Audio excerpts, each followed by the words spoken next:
1 featuring Chuck Pascal and Jeff Coleman. And we learned that sometimes we don't see it, but often there's a respect that exists between political adversaries. That respect can be the foundation for dialogue that builds understanding and solves problems.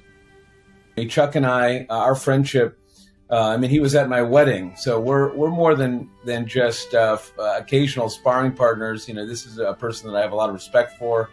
Know that at the end of a conversation, we can really disagree on some core things about how we view budgets or taxes or social issues or education. But in the end, say that there is a lot more that we have in common. We care a lot about the same things, but maybe where we come at it is a little different. In episodes 2 and 5, we heard some unique perspectives on issues involving education. So education is becoming less and less about academic learning and academic achievement, and more about shaping what kids think and how they think it and what they believe. We're trying to push kids into career fields, but I think we're also then kind of losing some of the joy of just learning for learning's sake. And I think that might be why some joy is coming out. Careers, we really do need to focus on that. We really do. How can we focus on that and make kids still have joy in learning other things that maybe they won't use, or maybe that they will use decades down the road and they don't know it yet? In episode 3, we spoke with Representative Mike Jones and learned that political parties aren't always as unified as they may appear. But there's a lot of debate within the party that people don't see because it's generally not public. We do that 95% of that occurs, rightfully so, behind closed doors and what we call the caucus room. So you won't see Republicans debating with Republicans very often, in television interviews or even on the House floor. But that doesn't mean it doesn't occur. And so I think that's something people, to your point again, might be interested to know. There is plenty of debate within the party, but it just tends to be a little more behind the scenes.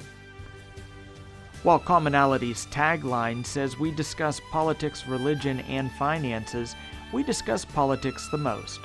But in episode 4, we did hear from an award-winning author who offered some inspiring, encouraging words.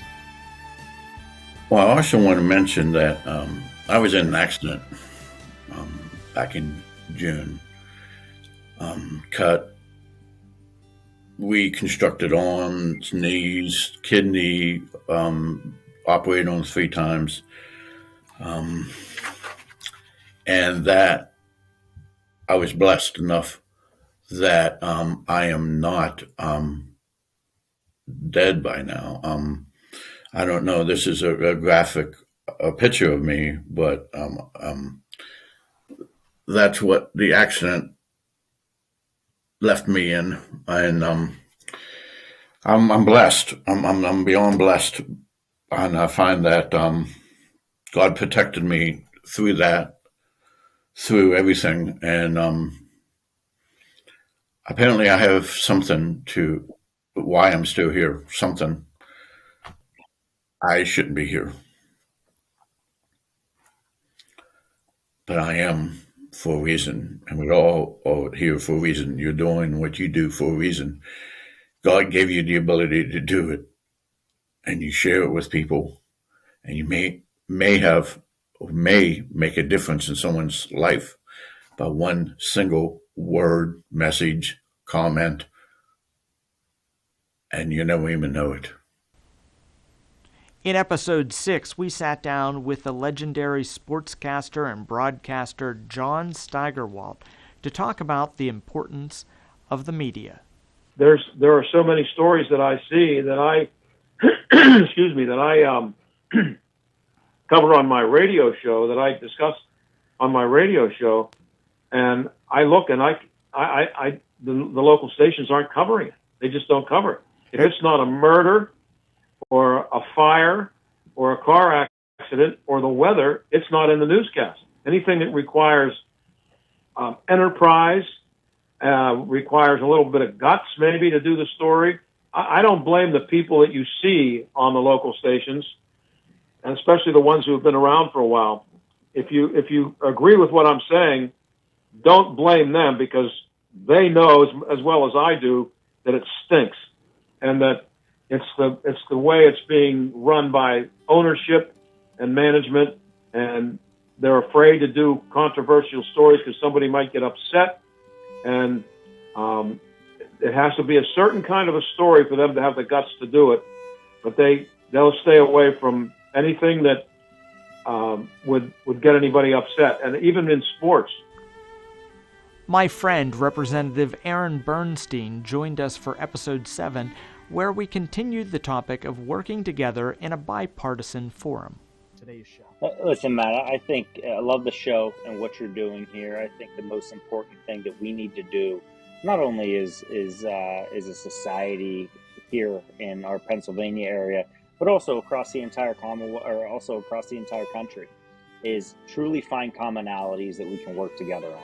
And you and I may have a different idea of an issue, but at the end of the day, people are just people trying to do the best that they can. And I think that there's so many commonalities that we have with each other, and so many commonalities, even when you don't think you do, with people that may currently view the world differently than you do. So I love what you're doing on the show. On Tuesday's episode, Episode 9, we talked with Representative Eric Nelson about middle-class jobs. The federal government has created an incentive, and again, regardless of the politics, whether you support actions at the federal government or you oppose them, the competition is on. And states across the nation are competing for four different hubs.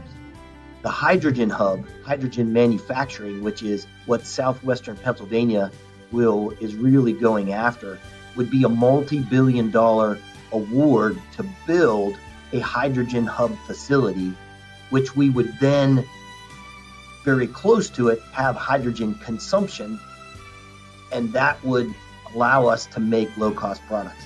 So the partnership that was created between some of our major players, and it's a public partnership between U.S. Steel, Equinor, and Shell.